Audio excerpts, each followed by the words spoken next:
This is going to be part 2, speaking to Tshepo, son of Apostle Mokoena, who wanted to make a response, particularly pertaining the things that have been said about his father, his relationship with his father. This is his part. This is his story. It's not me to comment around it. It's just for him to kind of like relay his relationship. Like I said in part number 1, this is a family issue, and we do hope that one day it does get resolved. We are outside. People do not, we shouldn't be instigating things. We should be very careful about how we deal with these things, because now you can understand the seriousness of this thing. You know, the father has started a lawsuit concerning the mother's things that she said and whatnot. And now there are things that the mother said about his relationship with his dad that he also wants to kind of like speak about. And so if you haven't seen part number 1, we go through certain aspects of his viewpoint of their relationship. But on this particular part, he's going to get into a little bit more of what was said that he wants to respond to, because like I said, this also does affect his relationship. So thank you very much for joining us today. We are at Sent Studios as always with Ndibuti and Pastor Bay, one of the best in the space. You can see we are looking awesome. Leadership. Yeah, no, listen. We're looking. Yeah, no, we're looking clean. We're looking clean. So they got us really put on point. Yeah. So do check them out on Instagram if you want to do so. And also, if there's any aspects of things that are happening within doctrinal spaces and conversations out there that you want to address, Church Reality is open for those. I might disagree with you on a biblical point, but that does not mean I disagree with you as a human being. You do have a right to your voice. Leadership.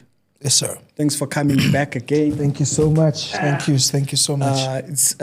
So on the first one, you kind of like laid out where you guys were, you know, the strain that started to, that was there between you and your dad, and you spoke about the kids and how your dad has been very instrumental in taking care of those kids. You know, when you maybe might have had a bit of a struggle, and you've been kind of like having to side yourself out of the family house. Yeah, I'm just kind of like recapping for the viewer. Sure. You having to sideline yourself by the time when the family was gonna come through, because you felt like, hey, it might get real out here. Yeah, no.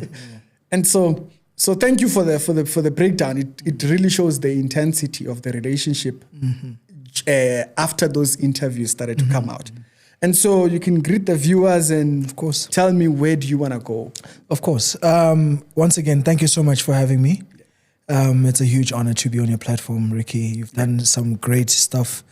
I've been watching you for the last few years, and I must say, this would be the perfect place to come to. Yeah. So thank you so much for having me on your platform and giving me the time to actually just talk and express. Yeah, you know, like I've said, like in the first part of this conversation, things have been quite real. You know, things have been quite real. It hasn't been the easiest of times in a situation like this. Kids become stray. Yeah. You know, we catch the strays because it's almost as if, you know, you're siding with one person. Yeah. Or, you know, the other one feels like because the other one maybe might be more successful. So kids tend to go the direction of comfortability.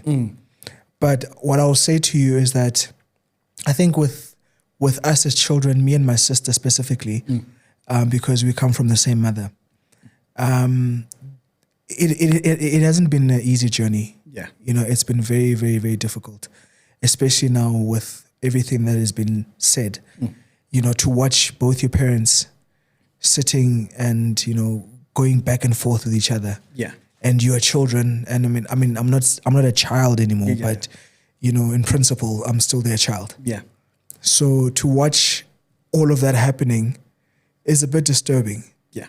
You know, because you don't want to pick a side, but also you want to get to a place where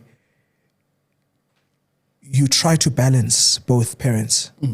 So we're trying to balance mom to make sure that mom, as our queen, is happy because she's our queen. She's the one who gave birth to us. And then you also have dad, who's been instrumental with providing, you know, and also not just providing, but also being a great father. You know, he's the type of dad who would leave everything. I've been in situations when I was in high school where my dad would drop everything to come and make sure that I'm okay.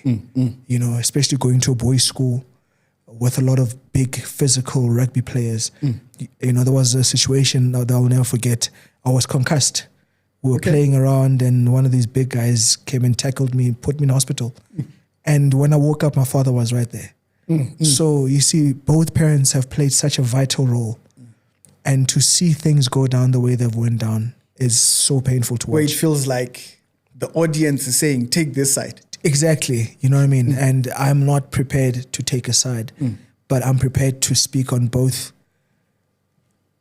their positive qualities because there's no perfect child and there's also no perfect parent. You understand? So I just wish that my parents could get to a place where we just respect each other, respect the family. Most importantly, respect our family heritage, our family name.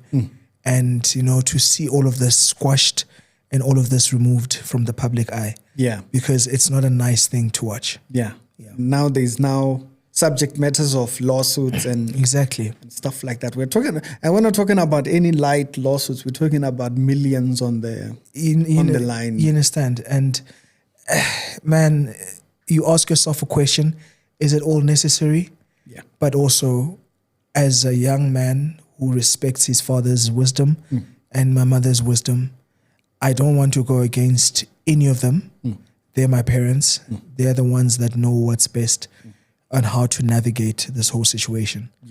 But I'm just sitting on the sideline hoping for a miracle that maybe all of this could just vanish. You know, you almost they call it like you're grinning your teeth, like literally every single day. And then maybe the next second, when the next second hits, they'll be calm. All of this will be gone. So you did state that there were certain things within on the previous episode you mentioned that you didn't leave because of things. You left because you had your own. There was a certain thing that was said to you, and you were like, okay, no, you know what? Let me get out. Of this place. Yes. No, I hear where you're going with the question. Look, when the first few episodes came out, right, it was extremely, like, I was nervous. I didn't know what the response from the family was going to be. And I didn't want to have a bad Christmas, you know.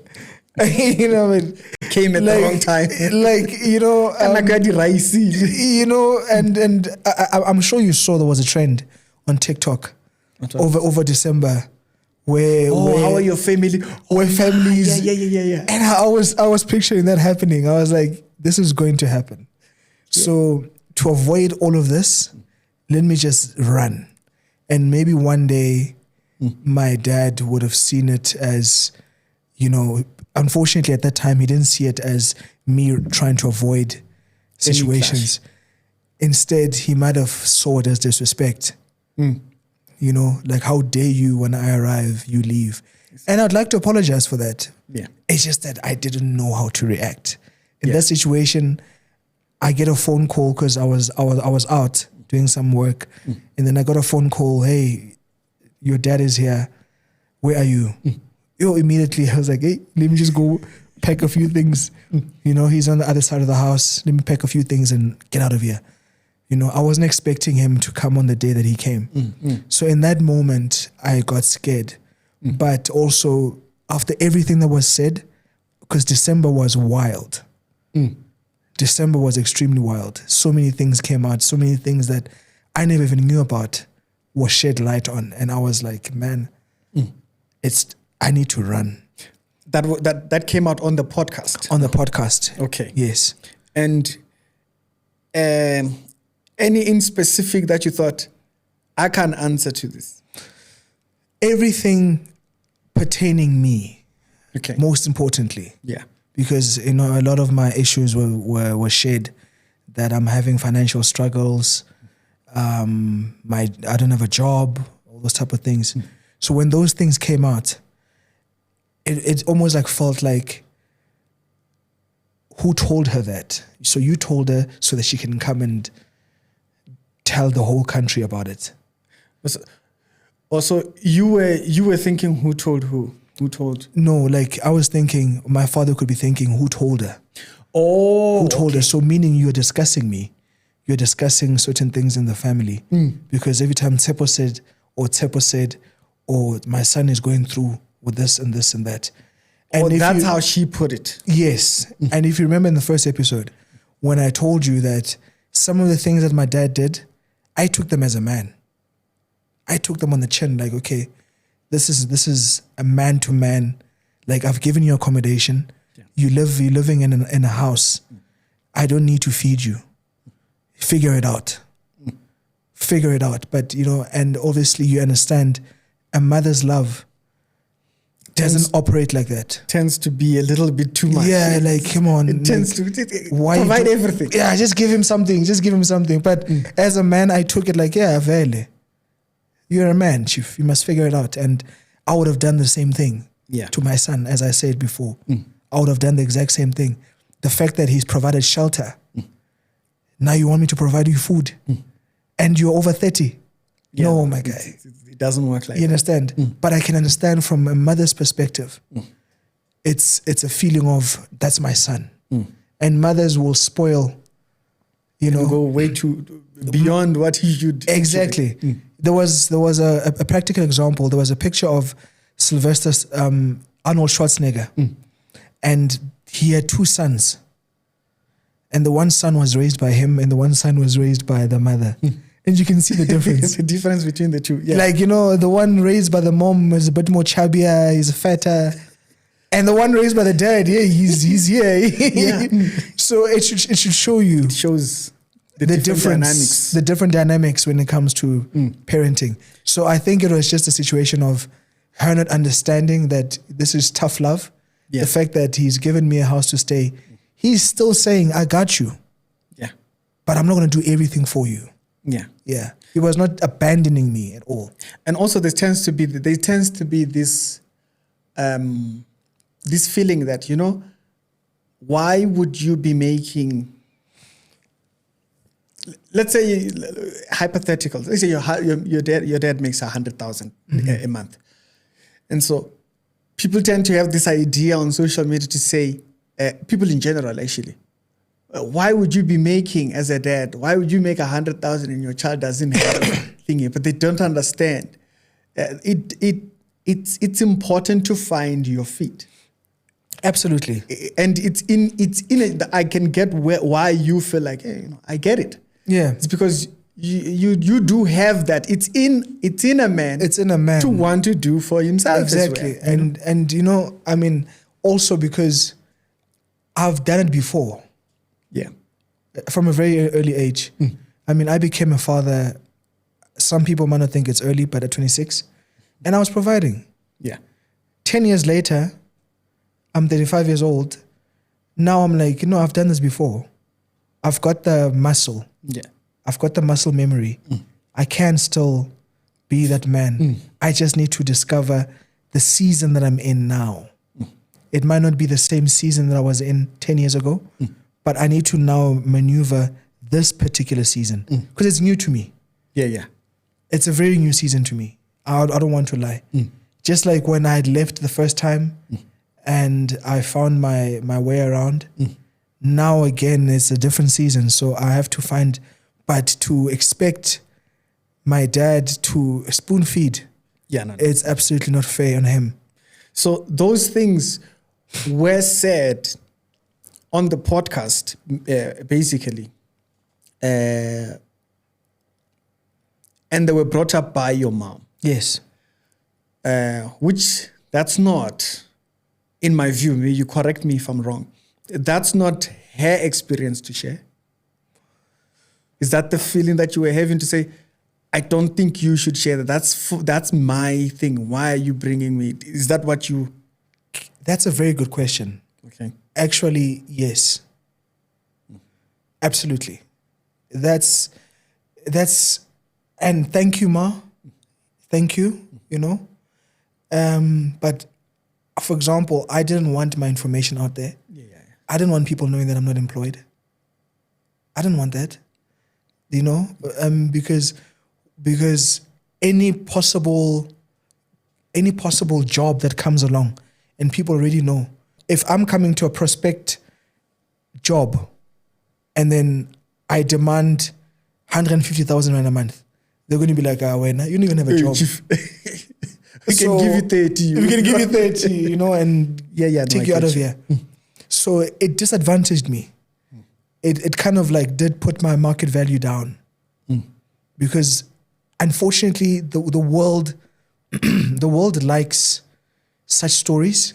The world likes controversy. Yeah. But the world doesn't take light to weakness. Yes, sir. If there's one thing, Yeah. once you don't have a job, we subconsciously, somewhere in the back of your head, in their heads, there's a way that they look at you that they aren't even aware that they're doing. Yeah.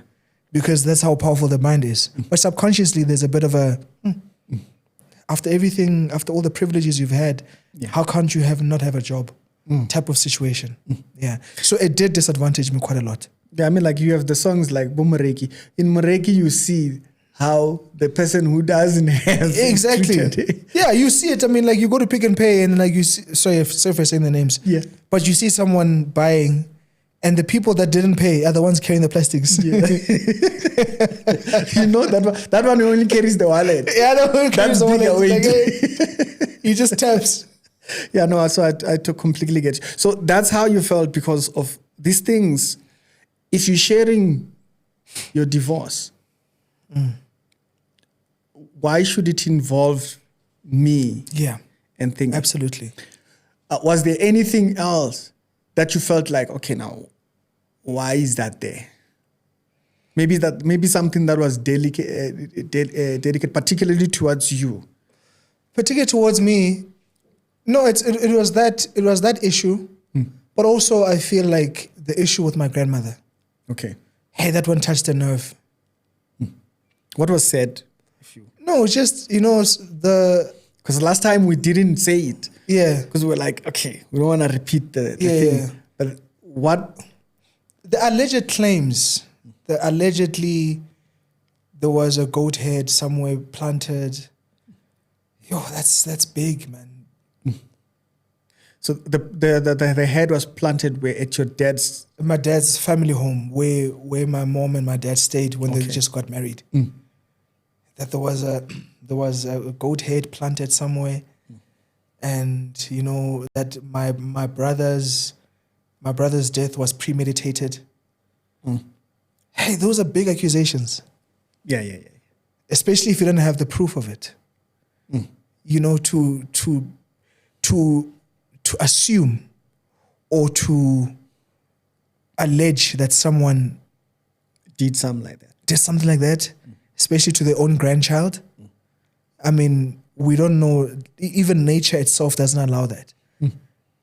So the claim of the goat head was your grandparents' home into ancestral practice or? Yeah, look, my dad, I guess you could say he was the first. I mean, he went to Rhema, Okay. as we all know. So he was obviously a Christian, right? So my grandmother is from Kwakwa, KwaZulu Natal. She's a Zuma, you know.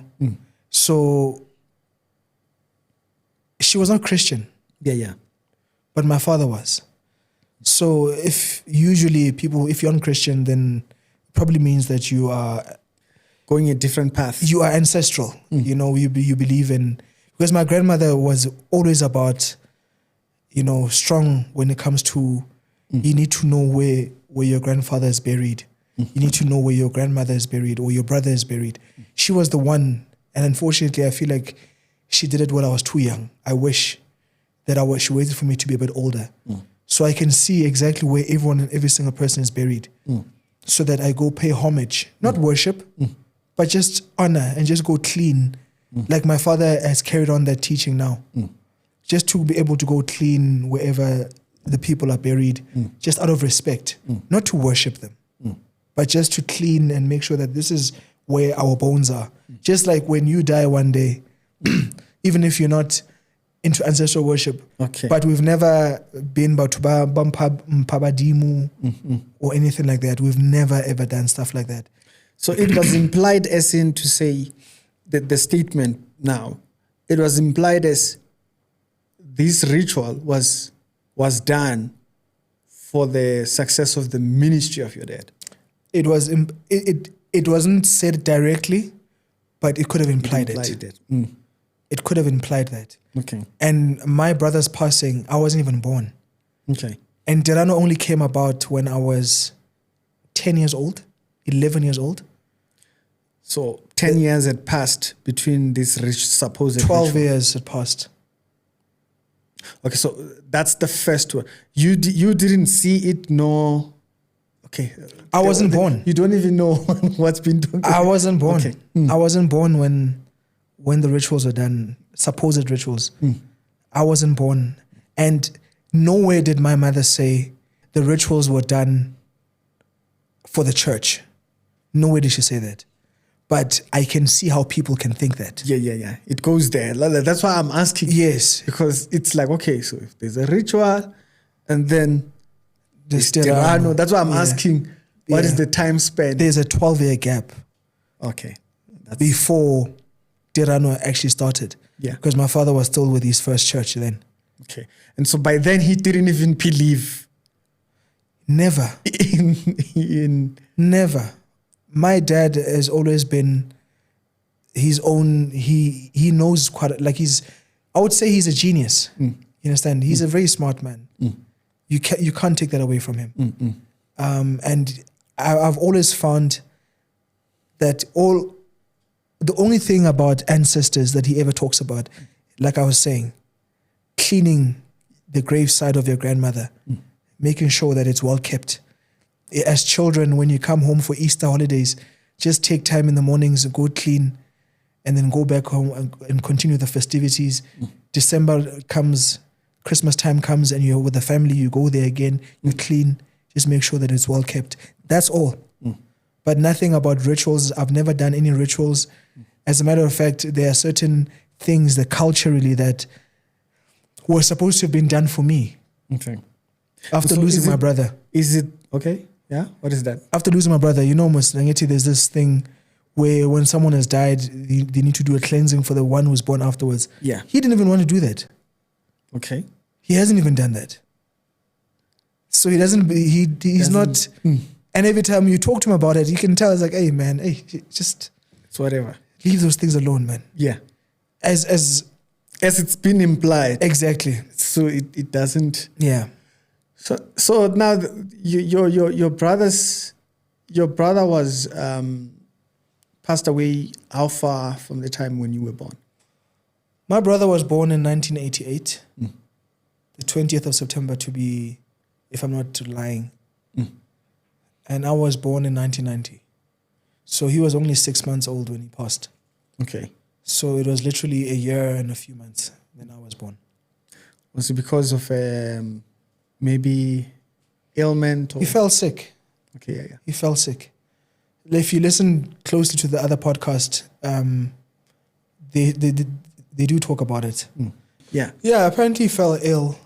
When I was growing up trying to find out, it looked like it was like more of like gastric issues. Okay. Like diarrhea or something like that. But like it was mentioned that he did fall a bit sick, and the older people, with their old eye, they can see that this child's not okay.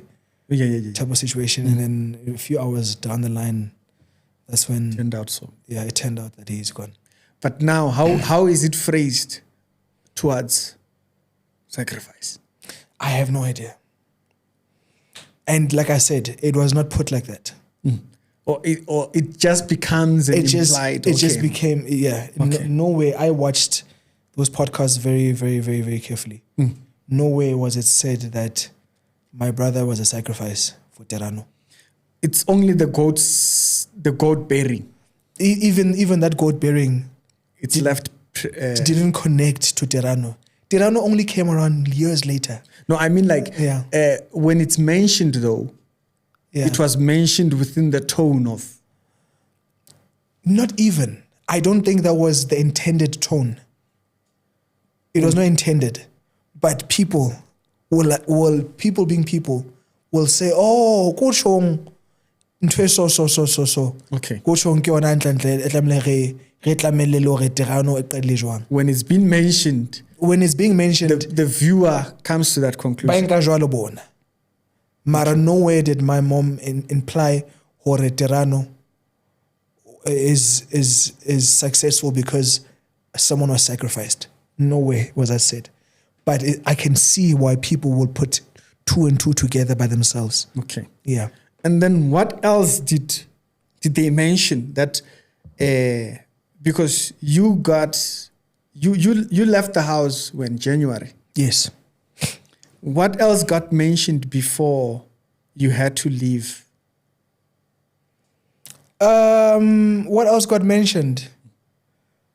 So apparently, I need to say it very carefully because this is a Christian network, right? Yeah. But apparently I was bringing girls into the house. Okay. Right? So that's one of the things that was mentioned. That was one of the reasons why. But that was not the major reason. That was not the major reason. The major reason was the interviews. Yeah. And so that's the thing. That's another thing that she mentioned. Yeah, but it didn't even. We didn't even talk about that one. We spoke more about the Nkabi thing. With that, there's Nkabis. By the way, she mentioned the Nkabis. Yes. And then, so with the Nkabi situation that she mentioned, your dad felt like, dude, I think it's best. It's best. Okay. Should anything happen to you, it's going to be my fault. Okay. Because clearly you can see the allegations against me. Yeah. And what else did you feel like, okay, now, stop? I think more about my dad's personality. Okay. You know what I mean? No one needs to know his morning routine. No one needs to know that. It was mentioned. No, I'm just saying. Okay. But like just general things that just you as a person, your personality. Yeah. Or he's a clean person. That's not necessary for the public. You understand? That made me cringe. Because no one knows, and if I may use this example, no one knows Ramaphosa's, Dade Ramaphosa, please forgive me, Dade Ramaphosa's routines. Why was that necessary to mention? That he wakes up and he doesn't like to eat this, or eats a little, he eats a lot. Why? That's private. What does that have to do with the price of the eggs? Nothing. You understand? So why are you mentioning things like that? Like, no, he's a very delicate type. He likes to eat. No, man. If you have something serious to say it. But to go into someone and just put someone out there like that is not necessary.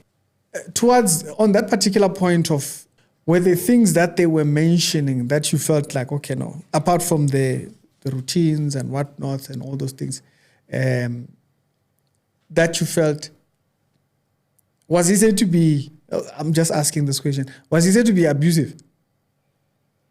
My dad? Controlling, yeah. The thing is, Mr. Ricky, my dad, I've never, ever, ever seen my father raise his voice at my mother. I've never seen it. I've never seen him in any way, I promise you. I've never seen my father shouting. The only time when my father became hectic was when he was giving me a beating as a child, right? Or my sister as a child, because he's a massive disciplinarian and he likes things done a certain way. But never have I seen my father shout. In fact, as a matter of fact, when it was almost time for him to leave the church, his first church before Tirano, and they summoned him, and we were on a holiday in Durban. I'll never forget, it was 1999. They summoned him out of nowhere, like, come now. And he left us in Durban. That's the only time when I ever saw my father crying.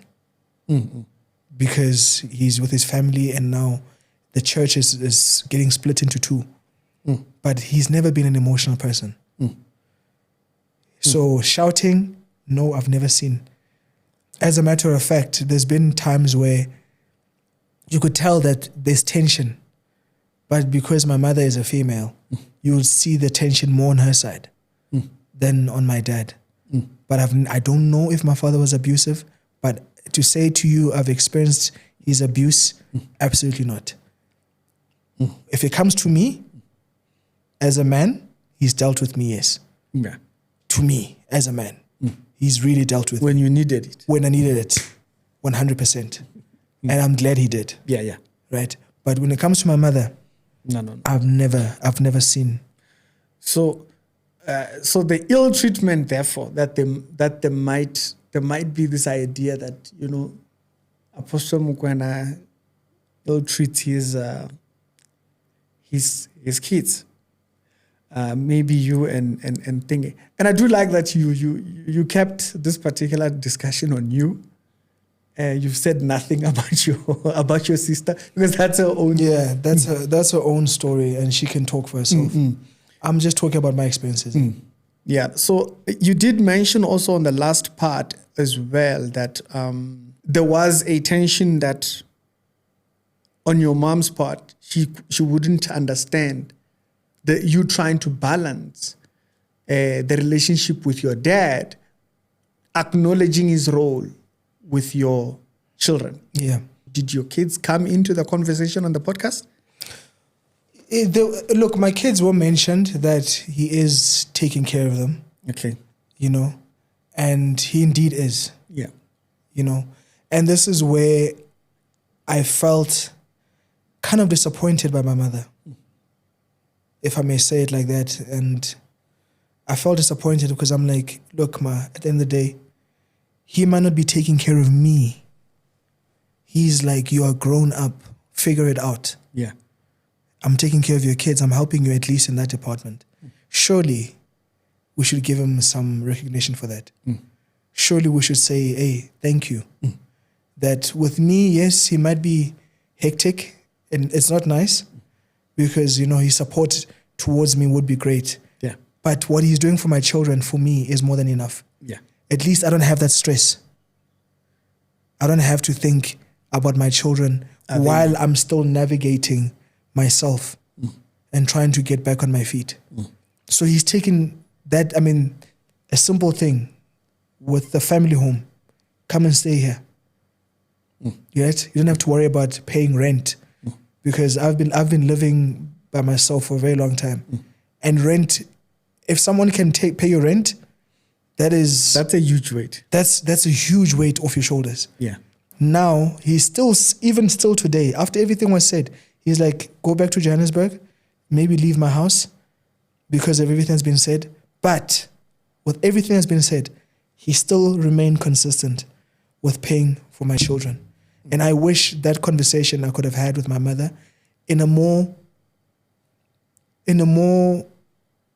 sober way. Yeah. To say, Mom, let's talk. How do I navigate this? Because my dad has the access to the children that I don't have. And unfortunately, when that didn't happen, I was left very heartbroken.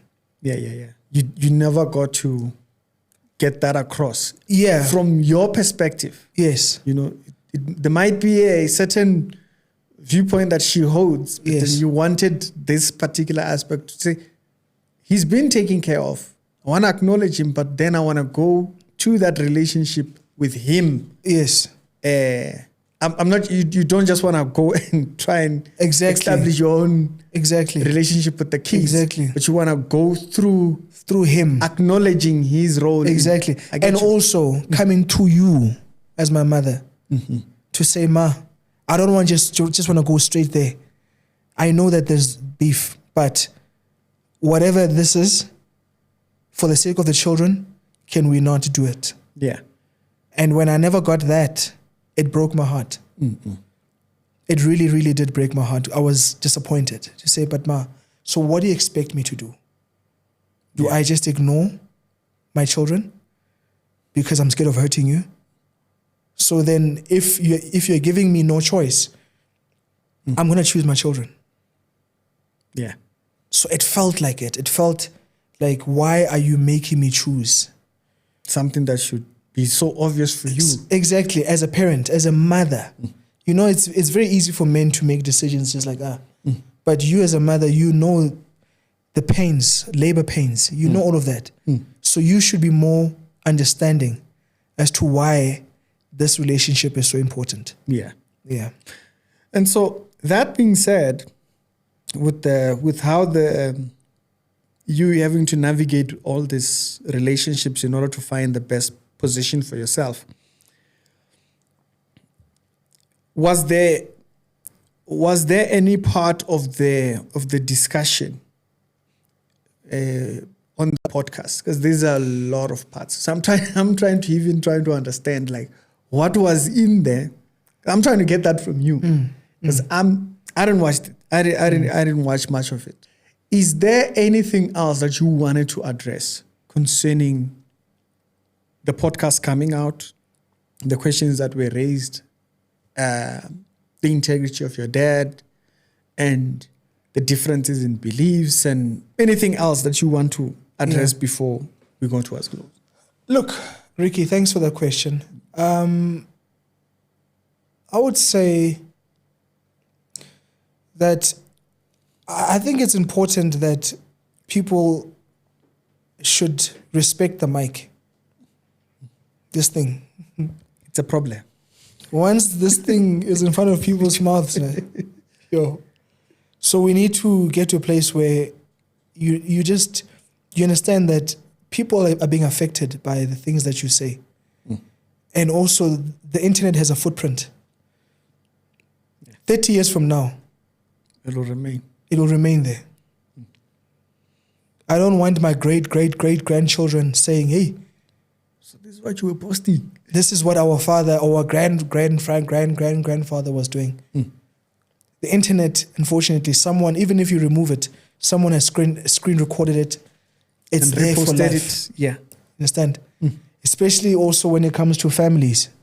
There are children involved. There's grandchildren involved.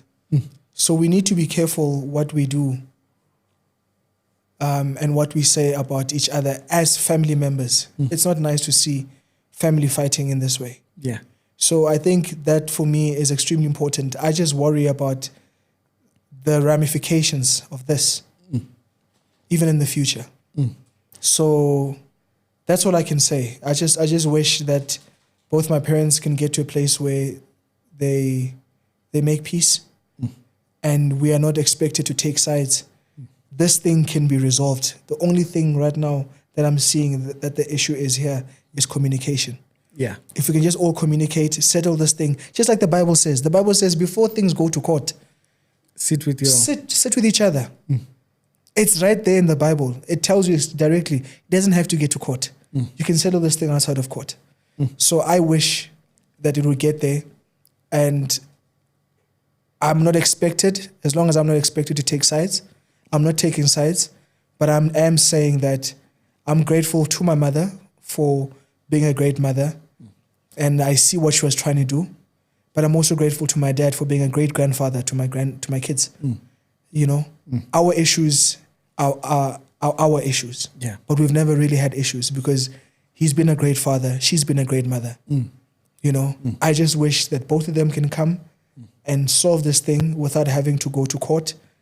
And forgiveness, the forgiveness that we preach about every single day in the church, let that forgiveness prevail in this family. Let there be forgiveness between my mom and my dad, between mother and father, between father and mother, between son and father, father and son, son and daughter, daughter and son. Let that be the standard for our family. Yeah. And I think just like any other situation in life, we as Mokoena family can come out on top out of this. Yeah. You know? So yes, it's a pity that things have gotten the way they've gotten, but That we know your business now. exactly. But I'm also, like I'm saying, I'm grateful to you for the platform. Yeah. For hearing me out. I know it's a lot of sacrifice. Trust me, I've seen with the 2 episodes we've done. Yeah. You know, you've sacrificed a lot for this thing to happen. But when I reached out to you, it was almost midnight when I reached out. Yeah. And you were so quick to jump on and say, I've got you and I'll give you an ear to listen. Yeah. So God bless you for that, Ricky. And I hope God will further your journey and get Botiti Jakes on here, get... You must come sit here and ask him questions. Hey, are you sitting? No, definitely. Like I said, we mentioned this in the first thing, and I also did. We had a 3-hour debate. Me and Apostle when I met him, because I met him in person, and our debate was where we differ in our thing. But those are not things that I'm not going to put out. Sure. What his answers were. Sure. I would rather he's the one who says those things. Who speaks for himself. So there are conversations that it's part of our conversation. That's not a part of what this conversation of course becomes. Of course. And so I do respect that. Yeah. He was, as a person who's been very critical of him, for him to have been that open, as far open, like he was telling me what he does and thinking where he stands, what not, and all those kind of. We had a 3-hour. Hectic. You know, where we were sitting, they made us food. Yeah. They made us food. We picked up once. We didn't eat that food. And you just spoke. We just spoke until it was dark. That's what that conversation tends to. And I'm glad you got to clear the ground on where you stand so that people are clear. Sure. Where the relationship. Sure. Where it's straining the relationship, Yeah. where it's costing you and it's costing other people. And I do definitely hope that the apostle does, he's going to try and call. Answer the man. But I'm glad. And I hope that you're satisfied and you are happy with the answers I've given you. Yeah, definitely. Thank you so much again, Ricky. Awesome. God bless you, my brother. Awesome. Guys, it's Ricky and I gotta get out of here, and I'll see you guys on the later on episodes. Let us remember, we're having these conversations, but there are people behind these conversations. Let's respectfully do so. And hey, if you feel like I've said something about you, tell me. Contact Saint Studios. They'll tell me. And if you can't find my number, send them a message. Say, I want to come and respond to Ricky. They'll set it up, and then we'll come here. We'll rent out the studio. And if you want to contact, if you like the setup, you can come over and do the same. It's Ricky. I'll see you on a later on episode. If you feel like you have to respond to something, do feel free. It's Ricky. Y'all stay blessed. Thank you very much, leadership. Thank you so much, my brother. God Awesome bless you, sir. God bless you. Awesome stuff. And so this is not against ex-Mokoena, but he does have a position. He does have a very tricky place to walk, and I can understand why he wants to make that clear. It helps to have that free room. It's Ricky. Y'all stay blessed, and I'll see you on a later on conversation. The conversations are important. Otherwise, we will fight before the public.